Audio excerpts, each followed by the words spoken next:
Hi all, I had quite an interesting club match last night. Muswell Hill, we were playing at home against Hendon, the second team of Hendon. The first team is mega strong, by the way. They often have even grandmasters sometimes. So, but the second team, yes, we were very fortunate to win an away match. Last time they had two defaults on, so when they were playing at home, there was bad weather, and so could we do the double? I was on board 2 against David Friedgood, and I played d4 and he played knight f6, and I thought, should I play the London system? It's pretty solid, or some sort of variation London system, but I suspected he does play the King's Indian defence, and he did actually play g6, so I thought, okay, no, I'll make it more interesting. I'll play c4. Yes, I couldn't torture myself with the London system, let alone the opponent. So bishop g7, we go into a King's Indian, and I was hoping to play the Shirov system, which I don't know if you know about that. It's well, I can show you. After bishop e2, well, actually he didn't play e5, but the Shirov system is basically you get a position like this, and like bishop d2 sometimes, and then g4. I thought it was quite an interesting idea, but anyway, he plays knight a6, bit of a surprising. Well, it's one of the main alternatives to e5.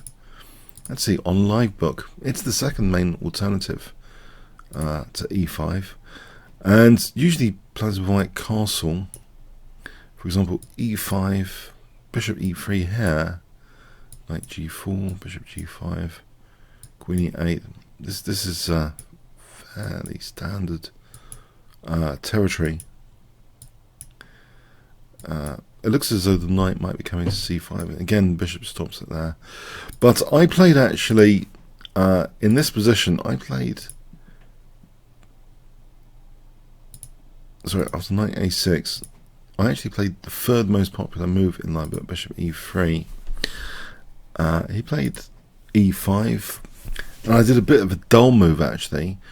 21 games. It's thought to be slightly better for white actually on live book. Usually players with white castle, for example, and as we've seen, this kind of dancing movement, this position where the bishop's going around the shop to stop knight c5, yeah, and white's supposedly slightly better here, for example. So that's been quite a few games from this position. After c5, that knight's actually a bit victimized here. Might have to go back, and then yeah, white's slightly better. So anyway, yeah, I took a bit of a dull move. And to my shock, this is a mistake. This is a mistake. He should have just taken here.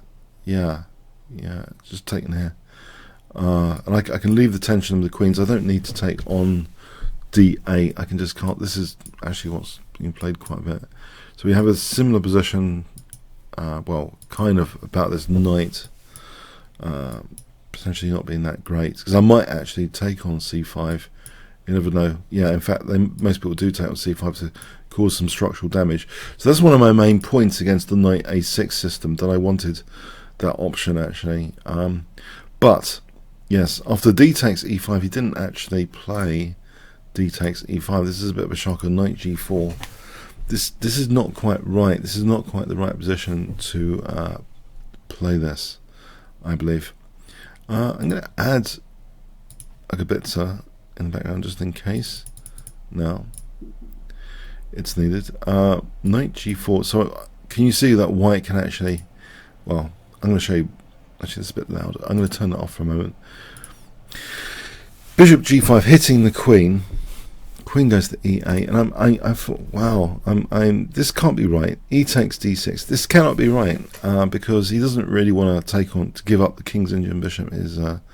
Is a problem. It looks as though the structure has been a bit wrecked here. So c takes d6, but I was concerned about taking immediately in this position with my king in the center. However, I believe it is actually possible to just take this. For example, take here. This I was concerned with this, but in this position, white can do something actually quite cunning. White can play h3, and there's no like knight e5 or f6 or h6, and if rook e8, white can just castle. Black can survive with queen c6, so hitting that bishop. So yeah, it's not an ideal position for black here. How significantly white's doing very well here. Instead of taking yeah, white's better. All right, white will be better there. But yes, but I castled like a chicken. Okay. Now, bishop takes c3 was played here to regain the pawn. If the knight, well, queen takes d6 is threatened. So what else is black actually doing? The alternatives don't look too great here. Yeah, it looks a bit miserable, that d6 pawn. So actually, yeah, bishop takes c3 was played, yeah, to get this pawn here. So shattering my structure. Is this justified? I thought the dark square weaknesses, yeah, are evident, of course. Okay, I've got the shattered pawns, but I love getting that king's engine bishop. It's just left those dark square weaknesses. And here, yeah, I spent quite a while actually looking at moves to try and get into the downsides of black's position here, to really investigate this position. Can I actually tap into these dark square weaknesses? Or are there any conditions I can actually still try and win material here? So, for example, what was about to say? I was, yeah, bishop d3 might be a move to check out, but it's blocking, you know, that d6 pawn. Do I really want to forfeit not having that d6 pawn? And the problem I felt, I had to slightly lose pieces, but I did eventually work out that I could play at h3 eventually after knight e5. Queen takes d6 because it hits e5. So if queen takes e5, sorry, if queen takes e2, knight takes e5 is possible. I'm not getting forked here or anything, because, example, bishop h6 hitting the rook. So I thought that was fine. That was absolutely fine, that position. But rook e8, this also had to be like checked out. But I thought at minimum I could, even though my bishops are loose here, at minimum I could do this. At minimum, just shield both bishops. Although black doesn't seem actually that bad here because of that blockade, and c4 is weak. But on reaching this position, now this is a really strange experience. It occurred to me knight d4, and intuitively it was shouting out to me like, congratulations, this is a great move. My intuition was actually shouting out to me knight d4 was the right move to play here. It was a very, very strange thing. And I started actually investigating knight d4, and I realized something about knight d4. Okay, it does protect the bishop, which is good, but can you see with knight d4 that white is threatening something? And this actually kind of is like one of the puzzles I solved recently on Chess World with a queen on e4. Can you see what white is actually threatening? If I give you 5 seconds, what do you think white's threatening here? You might want to pause the video. Knight d4, white is threatening, believe it or not, to trap the queen with f3. The knight has taken out c2. We're checkmating the queen. The knight's taken out c6. It's taken out f5. The queen has no escape squares. It's blocked by its own piece like that. So f3 is actually threatened. And I thought, wow, this move knight d4 actually is good. So my intuition for some reason had been crying out, please play this. This is great. Congratulations on finding this move. My intuition was crying out for this move. Yeah, because I think it is one of the better moves in the position here. It's possible that I'm going to end up being I don't want to end up being a pawn up with these pawns being gobbled up later. But knight d4 is very, very incisive. I mean, the engine check here. Let's just check. I think it believes knight d4 is the strongest as well, actually. But there's also an idea trying to get into the weaknesses here. I thought this stuff was failing because here,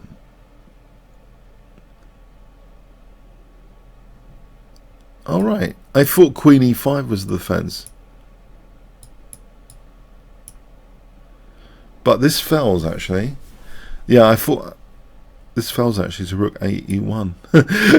That's the refutation there because it's still mating black. Yeah, that's the punchline there. Yeah, so actually bishop h6 is another viable move. It seems, just getting into the dark squares. But knight d4 is actually technically like slightly stronger, according to, well, this brief analysis. So I was really pleased actually to find knight d4 is on the back foot for this threat. So he plays actually knight d7 just to give his queen e5.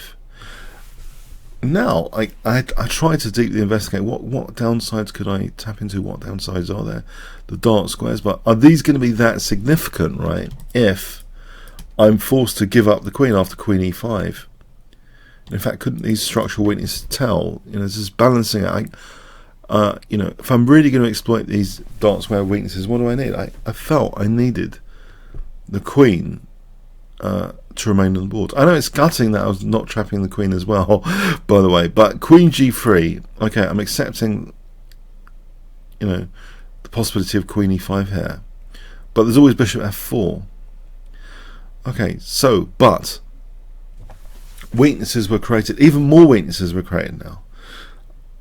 Oh, this is outrageous. f6, and here is where I start playing some forcing moves. Bishop f3, queen goes to e7, but instead of the routine bishop f4, which I think lets black set up the e5 square quite nicely with knight e5, for example, and I still couldn't think how would that be exploited later. But there's a nice move here. I think I found a nice move in this particular position, because sometimes it's not when you do a deep search for downsides of the opponent's position, sometimes actually you end up with good tactics concretely, which is fine as well, because tactics are pretty great way of winning a game. There's actually an important tactical device, a resource in this position. Can you spot it? If I give you 5 seconds, there's lots of weaknesses here. Obviously there are the existing dark square weaknesses, but new light square weaknesses, and there's also spectator pieces over here which don't really help the king that much. This beautiful bishop on the diagonal, but there's a really nice move here. If I give you 5 seconds, can you spot it?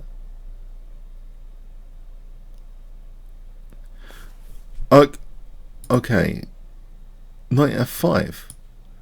Yeah, a massive tempo gain. A knight on f5, sometimes called a knife on f5. Some people are taking up that expression.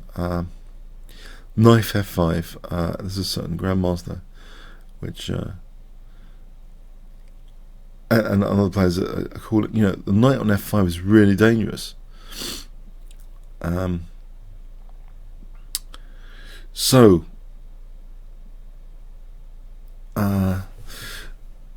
Queen e5 was played here, and now I play another forcing move, bishop d5 check, king h8, and I realised, hold on a sec, did I really want this particular position To be honest, did I actually want this particular position because I thought I wasn't losing material. Then I started looking at this in detail here, and it approaches like 11 minutes left of the first time control, by the way, which is 35 moves in an hour and a quarter. You do get an extra 15 after that, but it was approaching like 11 minutes left, and I thought, hold on, what have I done? Have I just lost material here? But I did see a solution eventually, which would be palatable. And let's look at some basics. Bishop f4, he just takes on f5. Knight h6, he can take on g3, and then he might be taking on g5 later. It turns out there is actually the computer move is knight d6 here, which is fine, which apparently is fine. Well, it's hitting the rook. That's a safe move. I played another move which is very, very interesting. I wonder if you can guess. If I give you 5 seconds, starting from now.